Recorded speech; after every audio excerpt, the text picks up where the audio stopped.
Oi, Pastor Lucinho, meu nome é Kellen. Gostaria de perguntar por que o apóstolo Paulo escreveu em 1 Coríntios, capítulo 14, verso 32, que os espíritos dos profetas estão sujeitos aos profetas. Gostaria de saber se o profeta tem o Espírito Santo de Deus ou também algum outro espírito imundo.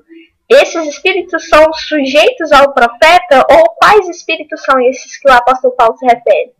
Obrigada, pastor Lucinho. Kellen, obrigado pela sua pergunta.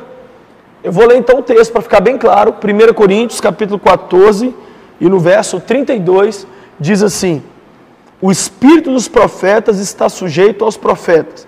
E o verso 33 diz assim: pois Deus não é Deus de desordem, mas de paz. O que está dizendo aqui? Não está dizendo que existe um outro espírito imundo ou qualquer outro espírito na vida do profeta. Se ele é profeta de Deus, o espírito que está na vida dele é o Espírito Santo.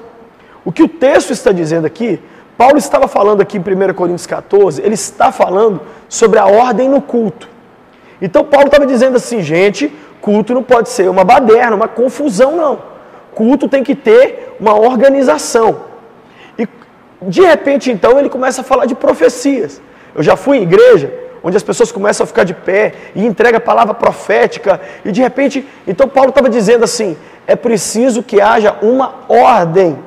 Como que essa ordem vai ser feita? Ela vai ser feita através do próprio profeta. Por quê? Porque o Espírito Santo, a manifestação de Deus, ela é controlada pela pessoa. Na macumbaria, na feitiçaria, lá na Umbanda, na Quimbanda, o espírito ruim desce na pessoa e ela não tem controle. Mas o Espírito de Jesus, as suas manifestações, elas estão debaixo da autoridade do profeta. Se de repente no meio de uma profecia o profeta quiser calar a boca, ele cala a boca. Se ele quiser sentar, ele se assenta. Então, o que o texto está dizendo é o seguinte, Paulo está dizendo, não vem ninguém me dar desculpa de que perdeu o controle não, porque no reino de Deus, até as manifestações mais poderosas do Espírito Santo são feitas debaixo do poder e do controle do profeta. Deus deixa o servo dele controlar a situação exatamente para que não perca o controle e exatamente para que não vire, muitas vezes, uma gritaria e um falatório sem sentido. Então, quando o texto diz, o espírito do profeta está sujeito ao profeta, está dizendo, Deus não vai admitir confusão no culto. Deus não é Deus de desordem. Então a pessoa está falando em línguas estranhas.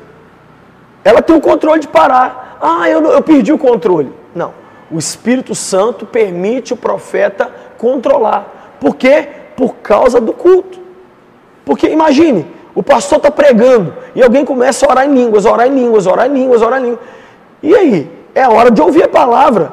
Ou então a pessoa começa a cantar, cantar, cantar. Ou então a pessoa fica de pé e começa a profetizar, profetizar, profetizar. E aí? Para onde vai a ordem do culto? Como é que vai ficar essa organização? Por isso, tanto pastores, como ministros de louvor, como qualquer pessoa envolvida no culto, tem controle da situação. O Espírito Santo é um espírito de ordem e de paz.